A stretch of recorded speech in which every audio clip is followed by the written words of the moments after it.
Yes, we are live. Okay, so good morning, ma'am. Thank you so much for taking so much time out on a Sunday morning and being here.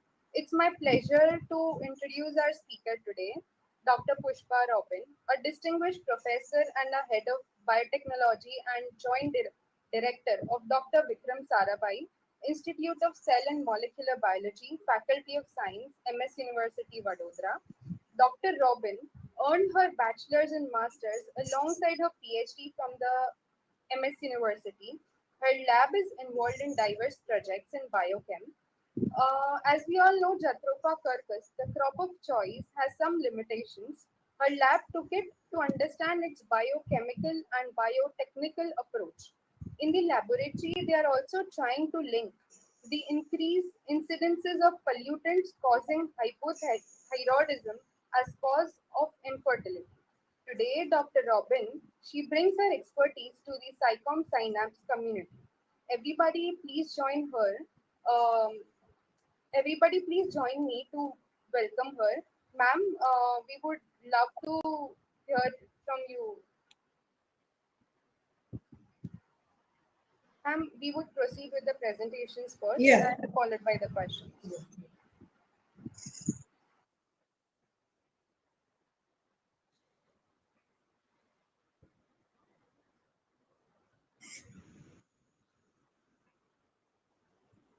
So I'll first open my PPT.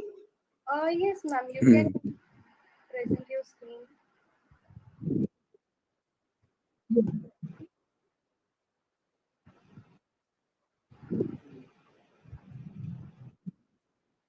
Yeah.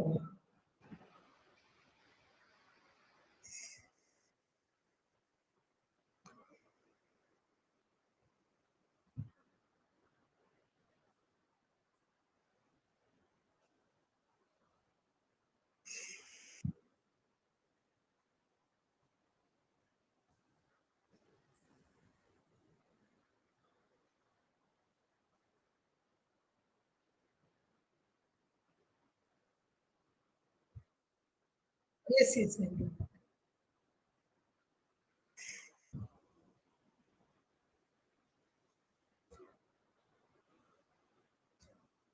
I can't press the share button. I've chosen the entire screen.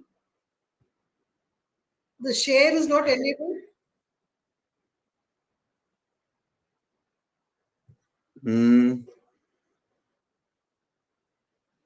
Ma'am, so Now I when you will go, okay.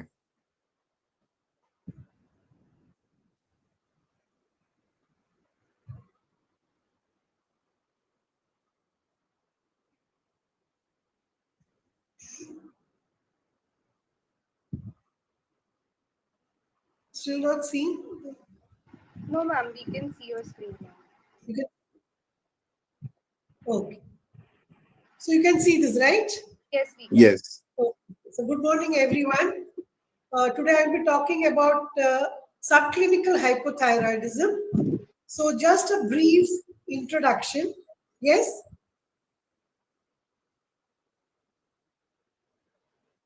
Okay. So the thyroid gland is also known as the butterfly gland, and it sort of hugs the trachea, and it's the anterior part of the trachea, and it is involved in producing two main hormones, which are called the thyroid hormones, tetraiodothyronine and triiodothyronine. It also produces calcitonin, but that is part of the calcium homeostasis hormones. Thyroid hormone affects every cell of our body, and it nearly affects every aspect of our biological system. So, just a brief about how it is synthesized. The thyroid gland has got cells called the follicular cells. These follicular cells enclose a fluid space called the colloid. The thyroid gland is slightly different from all other endocrine glands in that the thyroid hormone is not produced in any cell, but is produced it is synthesized in the colloid space. So the raw material from the follicular cells, like the thyroglobulin protein, the iodine, is pushed from the follicular cell into the colloid space where the thyroid hormone synthesis happens. Now, the thyroid hormone requires iodine, and the thyroid gland is called the iodine concentrating gland. Okay, so iodine is picked up from the blood by a symporter called the sodium iodide symporter, and from the follicular cell, it is pushed into the colloid space by a transporter called the pendrin. Uh, the follicular cell also produces a protein called thyroglobulin, which is rich in tyrosine residue. It has got about 140 to 200 tyrosine residues. The thyroglobulin protein also moves to the colloid space, and where these tyrosine residues get iodinated. So it could get monoiodinated or diiodinated, and two of these iodinated tyrosine residues then come together to form either triiodothyronine or tetraiodothyronine. Uh, so these are also called T3 and T4. The biologically active form of the hormone is T3, while T4 is the predominantly is more seen in the system. Now, at peripheral tissues, the T4 can be converted to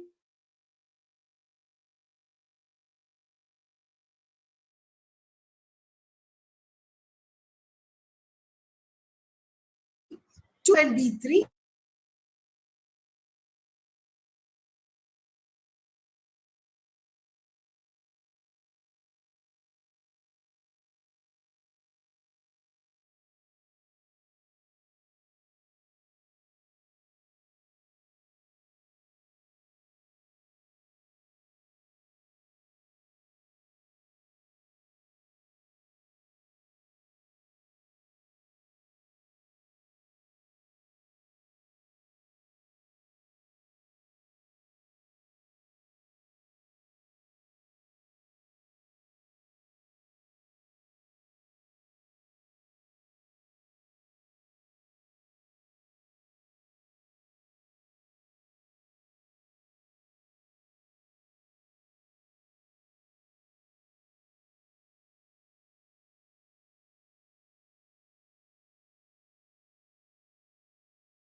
miss kind of hypothyroidism, where TSH levels could be anything hovering around 10 micro international units with elevated levels of, with decreased levels of thyroxine.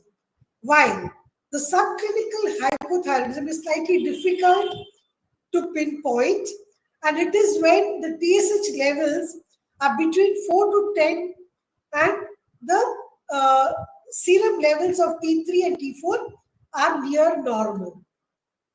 There are various consequences of subclinical hypothyroidism. Again, I'll be focusing more on infertility. So, the causes of subclinical hypothyroidism are many. It could be due to any malfunction of iodine concentrating mechanisms or use of any antithyroid drugs, any infection or injury to the thyroid, or any inadequate replacement therapy for overt hypothyroidism, any surgery, hypopituitarism, or TSH deficiency. We have been looking at, so for thyroid, looking at population-based studies will help us understand how to go about treating the condition. So we looked at the studies of hypothyroidism in India and more specifically in our state of Gujarat, and we found that there were not many studies which looked at the condition with a big population base. Okay, so we focus a study in Gujarat and mainly with respect to infertility. So we took a very huge cohort of 1,000 infertile females.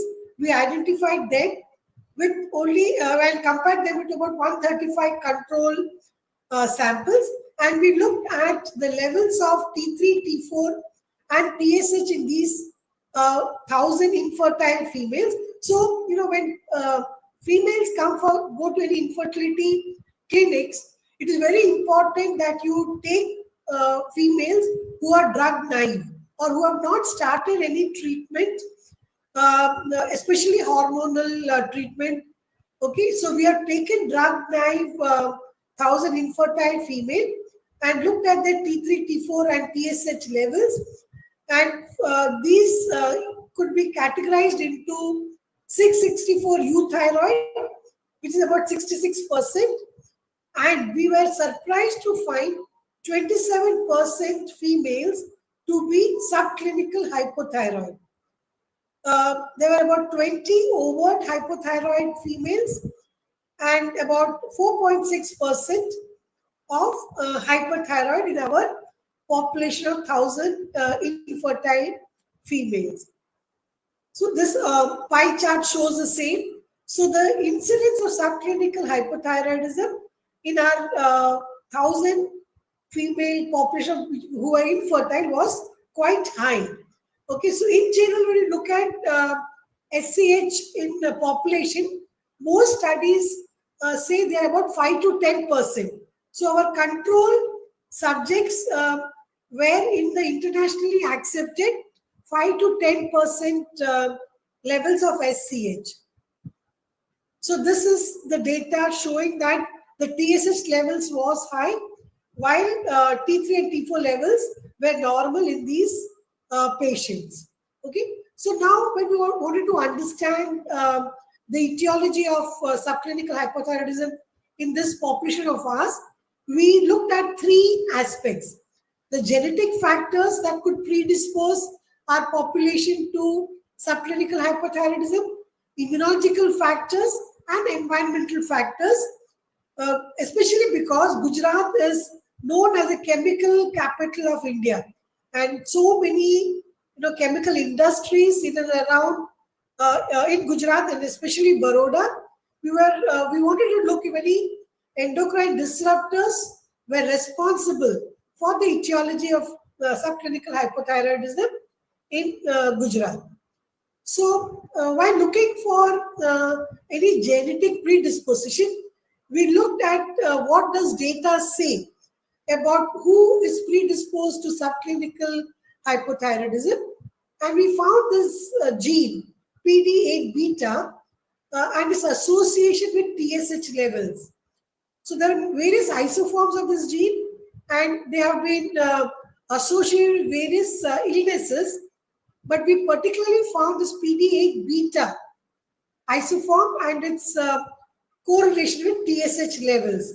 So we looked at specific PD8 beta gene variants, particularly two alleles we chose, and saw that if it was associated with TSH levels. So this is what we got from literature, how PD8 beta genes was associated with TSH level. So we looked at these two alleles, the 397 and the 5099 allele, because it was the most well correlated with TSH levels. So we evaluated the prevalence and association of this polymorphism in our Gujarat infertile female population, and we looked at various other confounding factors with respect to the polymorphism in this gene, and we also did the linkage equilibrium analysis for this data of ours, and we saw that there was no correlation between these phenotypes with TSH level, but there was a correlation with infertility.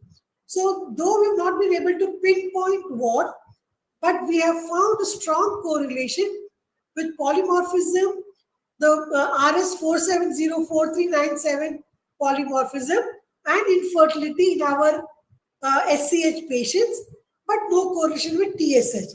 So further studies will have to be done in how this polymorphism is predisposing our population towards infertility. Okay, so you remember we're looking at this polymorphism in the background of subclinical hypothyroidism. Now, in subclinical hypothyroid patients, there is they're more. You could have SCH patients having antithyroid peroxidase antibodies. Thyroid peroxidase is an important enzyme in thyroid gland, which is important for the synthesis of thyroid hormones. So we looked at anti-TPO antibodies. Patients who have got anti-TPO antibodies are more likely to move from being subclinical hypothyroid to overtly hypothyroid. So such patients are asked by the endocrinologist whom they are going to keep monitoring the anti-TPO levels. Moment the anti-TPO levels increase, then they move to overt hypothyroidism, and they will have to increase their dose of thyroxine supplementation. Okay. So again, we saw the prevalence of anti-TPO antibodies in our infertile patients was 20% compared to 9% in the control population. Okay, so then we looked at if there were endocrine disruptors in the serum of these infertile patients. Now, one of the most predominantly seen endocrine disruptor with respect to thyroid hormone are what are called polychlorophenyl or PCBs. Okay, these molecules have structures similar to thyroid hormones and are known to accumulate in the thyroid gland. So people exposed to PCBs are more prone to thyroid dysfunction. So now these PCBs are not a single compound, but they are compounds which there are multiple forms which can disrupt thyroid action. So we looked at these molecules in the serum, and we found that the levels of these PCB compounds was higher in the infertile SCH patients. So this indicates that our infertile subclinical hypothyroid patient also had higher levels of endocrine disruptors in their serum.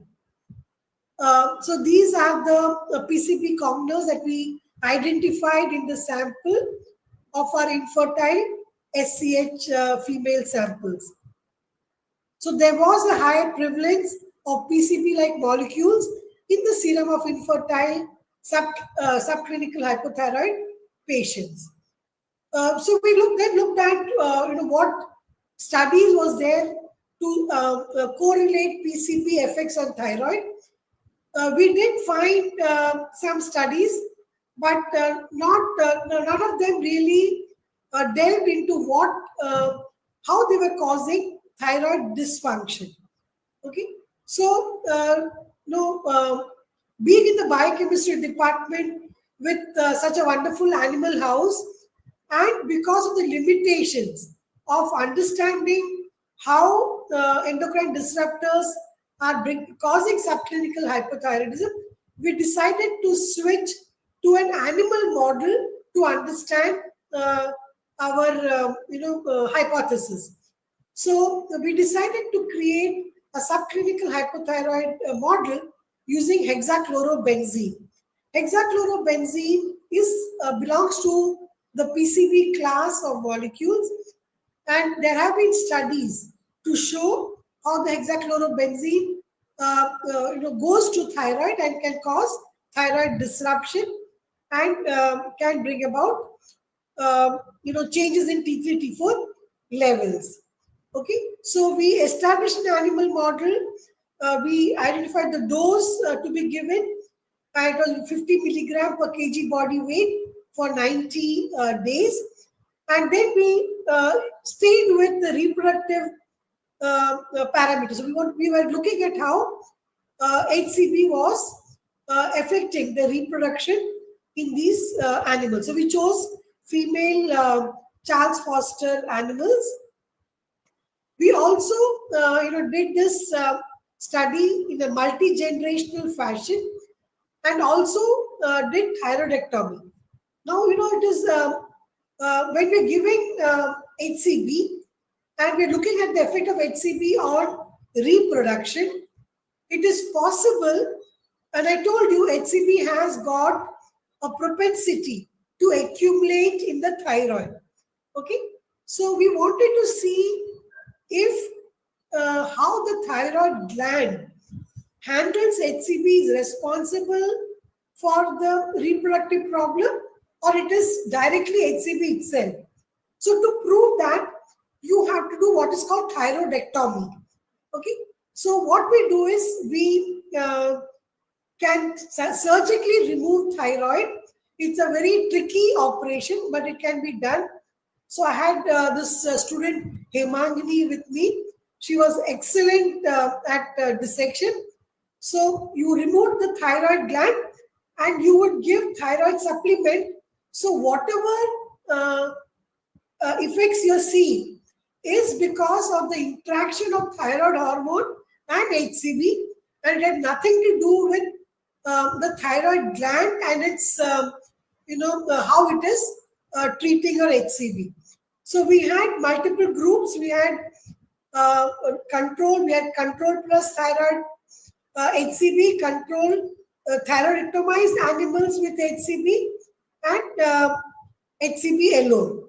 Okay, so we did this multi-generational study, and we showed that it is HCB which was causing the defect in thyroid, was bringing about subclinical hypothyroidism and was affecting the reproductive system.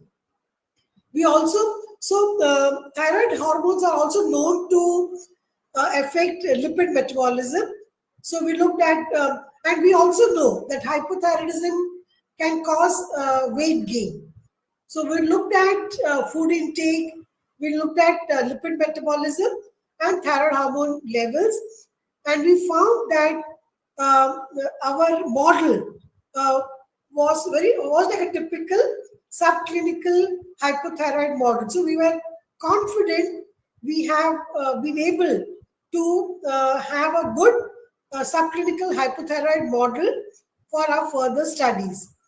So we then looked at how the HCB was affecting reproduction. So for that we looked at how it was affecting estrous cyclicity. So just like you have the menstrual cycle in female, you have the estrous cycle in animals. So we looked at how estrous cyclicity was affected. We looked at the enzymes which are involved in steroid hormone synthesis, which would then cause changes in levels of estrogen, testosterone, etc., to affect thyroid, the levels of reproductive hormones. We also looked at its effect on fetal development, and we saw that the HCV treatment was causing underdeveloped fetus, and even the birth weight of the animal was low, and mortality in these animals also was very high. We also saw other features like hair loss, increase in body weight, and lethargic, symptoms in the models, and also histological changes with ovary, liver in animals treated with HCV. So, having proved that yes, HCV is an excellent model, we saw that in population, generally levothyroxine is given as a treatment for thyroid problems. There are multiple drawbacks of using this LT4 treatment for subclinical hypothyroidism or hypothyroidism. And the most drastic was that it was lifelong medication, and it was very difficult to control the level of LT4 that you give to these patients. So we looked at selenium as an alternate treatment, mainly because the selenium is an important micronutrient for thyroid health. Thyroid gland has got the most selenoproteins present, and the important enzymes which are responsible for thyroid hormone synthesis are also selenoproteins. So our hypothesis was that if we can give low dose of selenium, and selenium itself can act as an antioxidant and can also fight inflammation. So if we can give low dose of selenium to people who are subclinical hypothyroid, we can protect them from the drastic effect that they see when they take levothyroxine as treatment.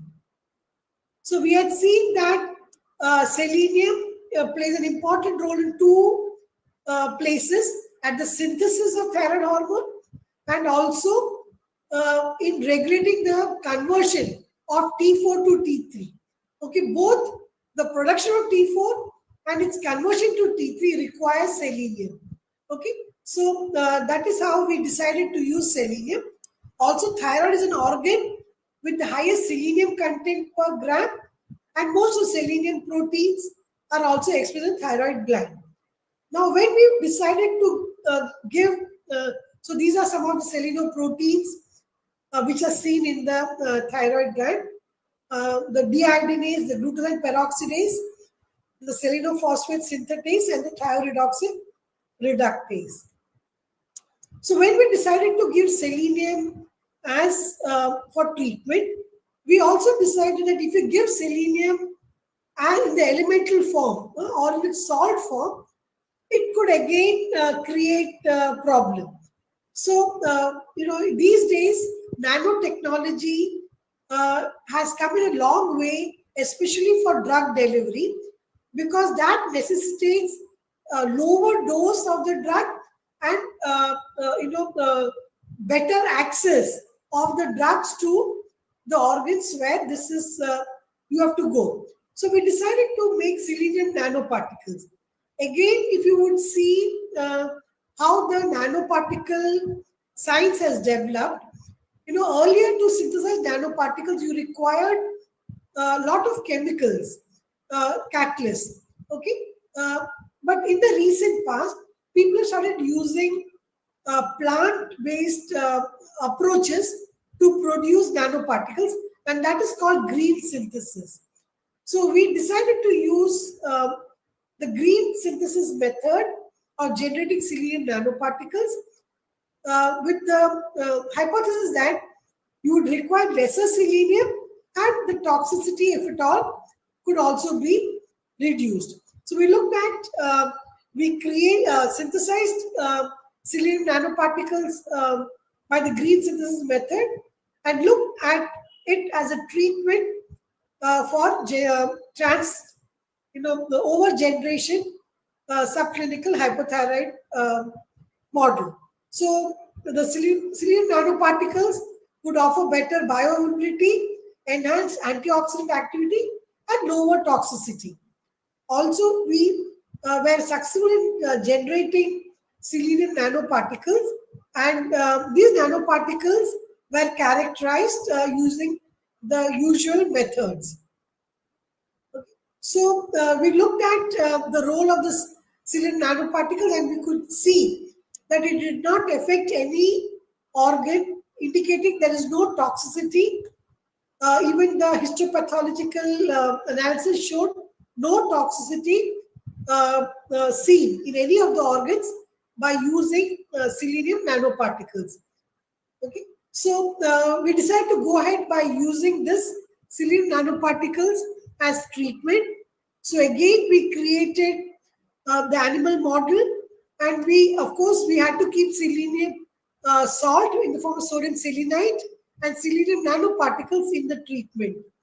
Okay, so we saw that our selenium nanoparticles were more efficient in overcoming the thyroid, reversing the hypothyroidism that was created by HCB.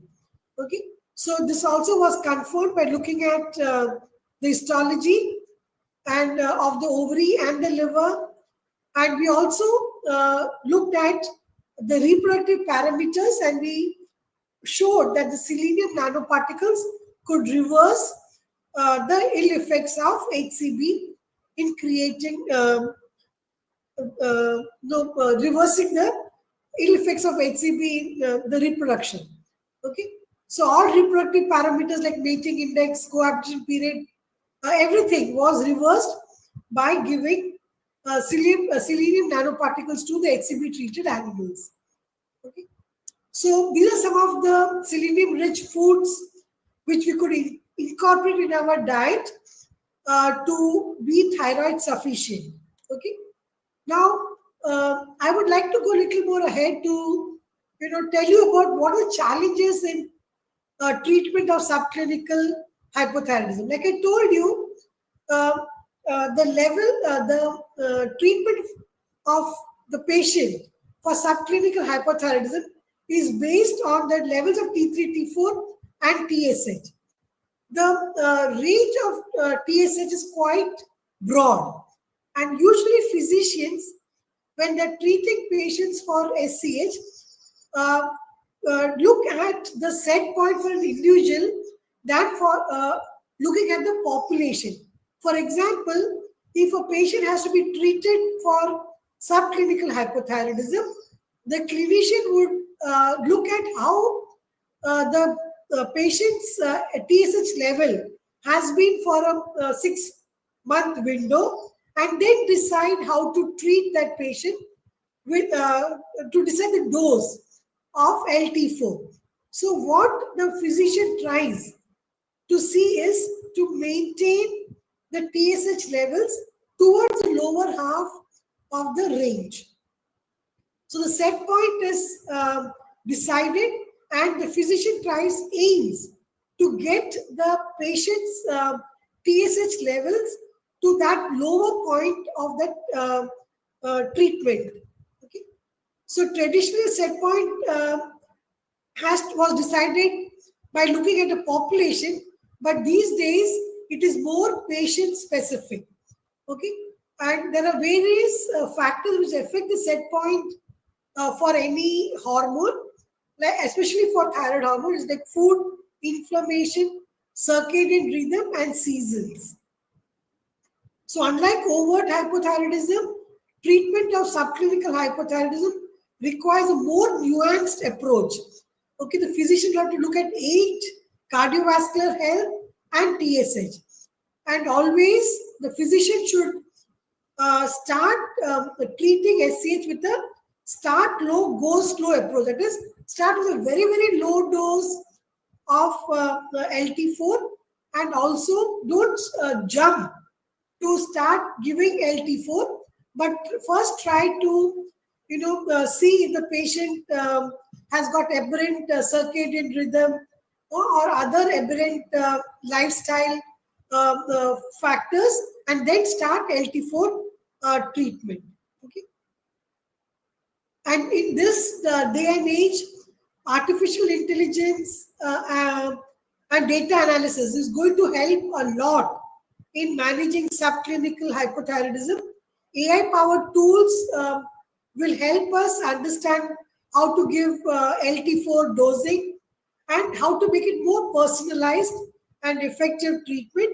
It can also help us in analyzing the patient data with respect to demographic inputs and other results of other hormones. AI can also help to predict how patient will respond to LT4 treatment, and thus allow clinicians to adjust doses. I recently saw this, that there's a Chan Zuckerberg initiative where they're trying to bring biology and AI together, and Priscilla Chan is driving this. So she said that she was a pediatrician for 8 years at University of in Florida at San Francisco, and she was so working with with children. She saw that children with rare diseases was very difficult to treat, and she knew that you should have to get an AI for better treatment of these children with rare diseases. And she says that knowledge of biology is very crucial for the advancement of AI, and she's trying to get AI in biology to bring about transformative power to treat, cure, prevent, and manage diseases uh, by using AI in biology. Thank you. Ma'am, thank you so much for this presentation. I think it was really insightful, and I'm pretty sure, along with me, everybody would agree that it gave us a lot to think about. Um, if, ma'am, I were to ask you certain questions, I would want to ask you some personal ones.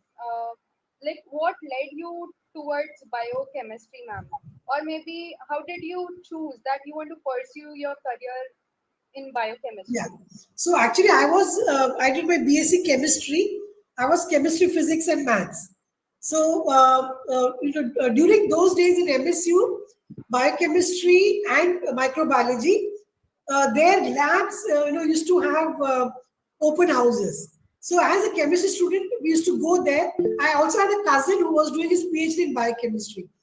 So I was very fascinated by the work they were doing, especially with respect to how they could understand chemistry in biology system.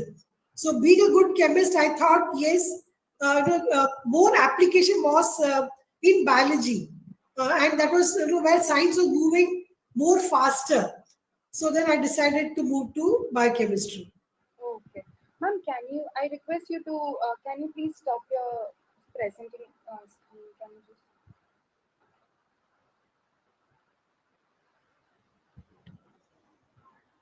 and ma'am, if you were to share some turning points from your journey, which So one? yeah, of course, after I finished my MSc, clearing UGC exam. So even in those days, it was quite easy to get jobs also after MSc biochemistry, and because PhD would be a long, commitment. Yeah. I was wondering if I should do PhD or a job. But the fact that I got cleared my UGC exam, so I knew I have fellowship for 5 years, which even then was quite a handsome amount. So that's okay. I already have a fellowship in hand. Why not do a PhD? I can always go back to a job post PhD. So what made sure I continue with research was clearing the UGC NET exam. That's wonderful. Ma'am, since you've been working as a professor also, and then you're leading two departments, so how did you navigate your life, like professionally, personally, and then Yeah. clearing duties? So MSU is a wonderful place. It gives you a lot of freedom. And I would tell you all, I mean, I don't know how things would be now for your generation, but academics, when I joined, gave a lot of time for us to do research.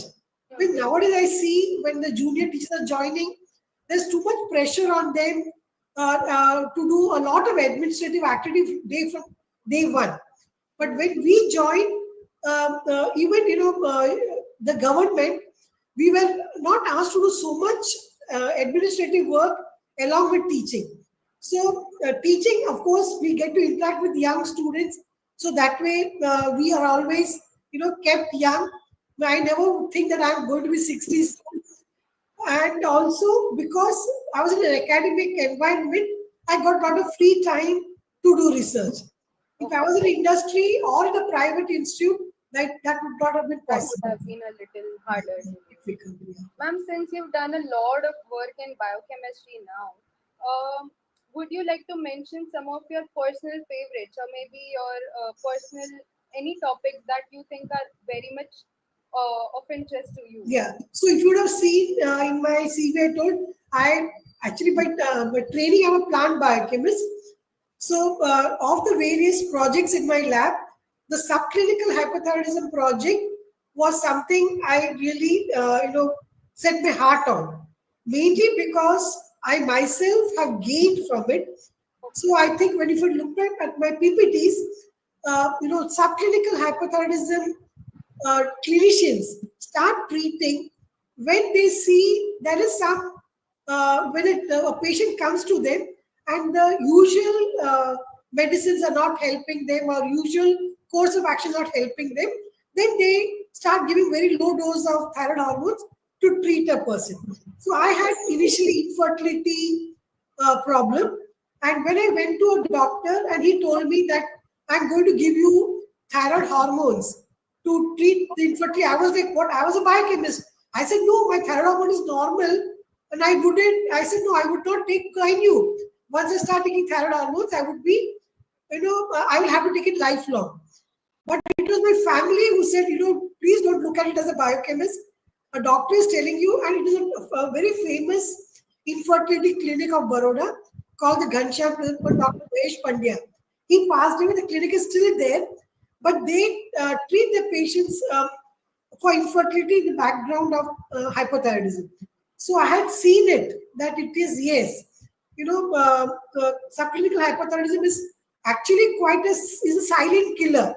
In fact, if anybody is listening to me and would like to look at this, want to use AI, these days we are thinking, you are hearing of so much, cardiac arrest, young people dying of cardiac problem. Please, if you see, you can use AI to try to link hypothyroidism and these cardiac deaths. I wouldn't be surprised if it throws up something really good, because cardiovascular disease and thyroid hormone is also known to be very well linked. Yes, I think I totally agree with you, ma'am. And ma'am, lastly, if you were to give advice to young students, because we have a lot of young audience here, so ma'am, what would you give them as a piece of advice that they can use to build their career further? Yeah, so one thing I would definitely say, like when I passed my MSc 1989, Hmm. uh, most of us settled much faster. No, in 2 years, no, everybody was knew which space they'll be. These days, because there are multiple opportunities, multiple uh, you will take some time to feel settled. Okay, this is where I am. So I would feel don't lose hope. Hmm. 2 years after you finish your MSc, 3 years after you finish your MSc, you might still feel vacuum. You might still not. You might still feel you don't know where you're headed. Don't worry. You have faith in yourself. Have faith in your training, and things will fall in place.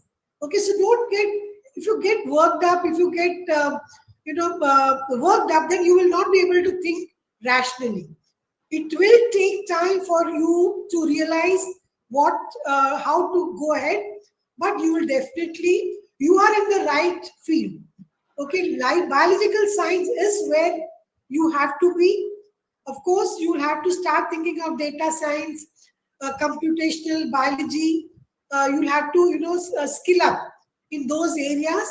But biological science is, definitely never going to go out of business or out of need. But you'll have to think of how to mold yourself to fit in where biology and how you can make a career in biology. Definitely, it's a booming field, I must say. Yes, yes. Never ending.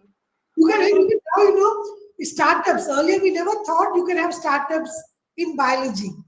But now, even startups in biology post COVID is not unheard of. Even today, there are so many kids. Now Trump has decided to leave a taxing on tariffs on India. If you will be surprised to see, we are still dependent on so much on the developed world for so many of our kids. Most pathological labs use a lot of kids for diagnosing diseases. Most of the kids are still we get from developed countries. Those kids can be easily made in India. So if you can identify those kids which are coming from foreign countries and see how we can make them in India, you can really have you have this. I mean, sky is the limit of even making your own business, and it is not very expensive. You start with a proof of concept, and there will be people who will fund you. Yes, ma'am, I totally agree. So, ma'am, as you rightly mentioned that AI is booming. So, alongside AI, there are a lot of techniques that are booming in biology also, just Yeah, like CRISPR, in fact, PCR, real-time yeah. PCR. So, ma'am, according to you, what is your favorite, or maybe your favorite discovery till now, or maybe in the world right now? I would really feel data mining because we are all, like as a scientist, I have published so many papers, everyone published so many papers. There is so much up there. I remember a scientist who had come from IIT Bombay, I forget his name, Professor Balaji. About 20 years ago, he said, if I'm smart, I can just sit in front of my computer and publish a dozen papers in a week. Because, each one of us has done our own research. I've not seen how two people's research can be clubbed together to, draw newer conclusion. So, data science in analyzing or AI tools in analyzing what is already out there is going to throw up a lot of surprises and help us. Yes, ma'am. Ma'am, now we would want to take some questions from the audience that they've posted on YouTube. For that, I would like to pass on the mic to Somalia. He'll ask you some questions from the audience. Somalia, you might take over. Yeah, hello, ma'am. Yeah, ma'am, there are very great questions from our audience on our YouTube, so that I will be taking it. So, ma'am, the very first question is from uh, Mohammad Azad. He asks that, is there any relationship between thyroid imbalance with alopecia? And as we have seen in many cases that doctors advise for the thyroid hormone test in conditions like hair fall. And what do you say on Yes. this? Yeah, so that's what I said. If I go to a doctor for hair fall, doctors will first try to see if any I have got any deficiency of any micronutrients. Will ask me to improve my if there's any infection on my scalp, etc. But if all it is ruled out, the scalp health is very good, my diet is very good, supplementation with micronutrients is not helping me, then doctors would ask to go for a thyroid treatment. Even the hoarse voice I have is also due to thyroid. So thyroid can affect alopecia also.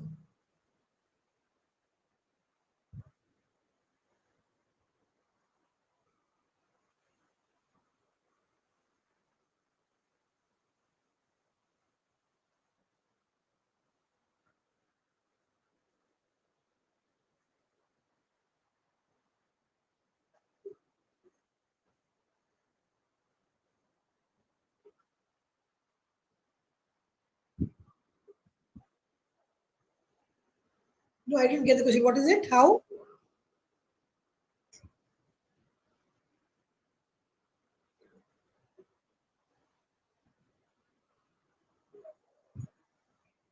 Okay, I think she's talking about the HCB being stored in, yeah. So the HCB structure is similar to thyroid hormone. So if the movement of the HCB into thyroid hormone is faster, and the thyroid hormone is known to. So most of the pollutants that we have, uh, we know them as endocrine disruptors, but each chemical is known to accumulate in particular glands. So with respect to HCB, it is mainly thyroid glands.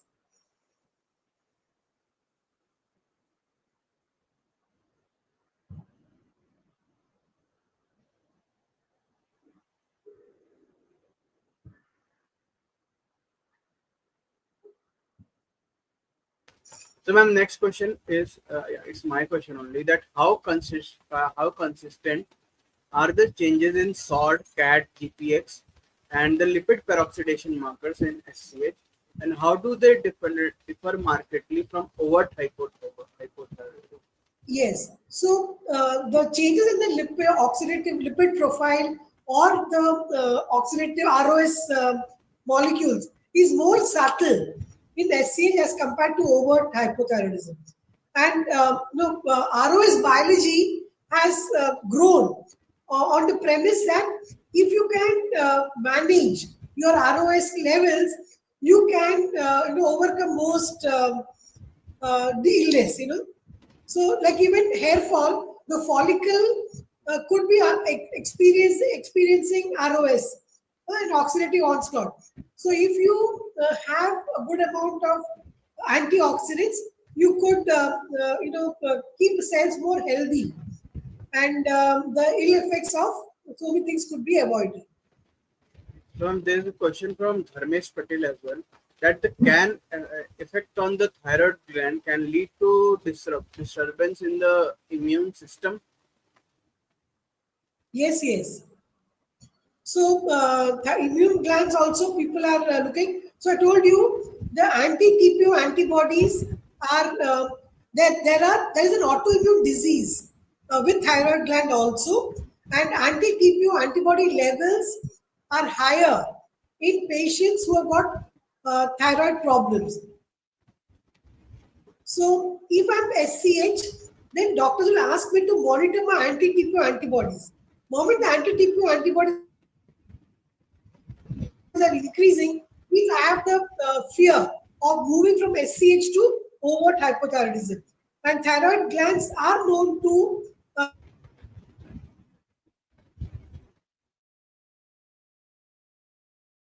make people immunocompromised also.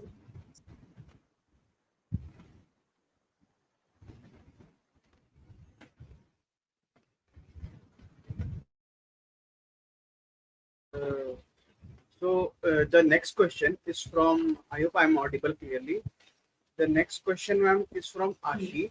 She is asking that uh, uh, when already older women and adults uh, are affected with uh, are already affected with SCH, then why they are suffering from reproductive health disease? Or I will make it more clearer. Uh, Ma'am, given that SCH, Sorry? ma'am, I will make it more clearer. Given that SCH primarily affects older women and adults, what is the rationale of examining its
It's done.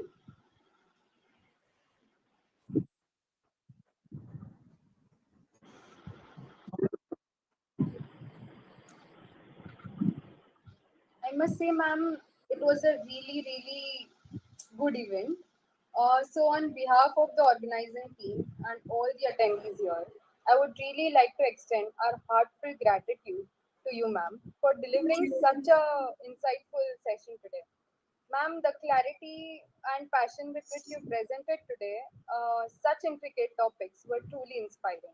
Thank you, Thank you, ma'am, for generously sharing your time.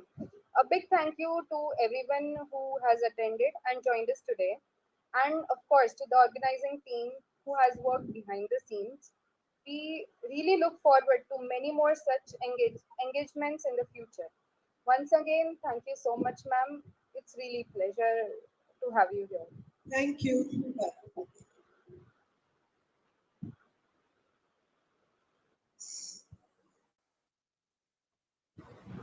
Uh, Samilya, did you end the live?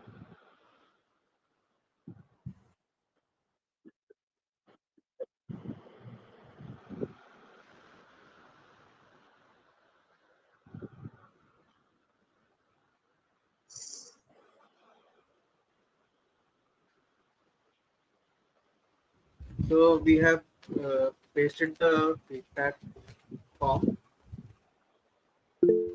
So ma'am, please, we have pasted the feedback form on our YouTube channel. So from that, the audience will be getting the e-certificate for this audience, Okay. for this event. Yes. So thank you, ma'am, for just giving your time. So I will be I think ending the webinar, ending Dhairya the. can pitch in now for the further talks. Bye. Bye, ma'am.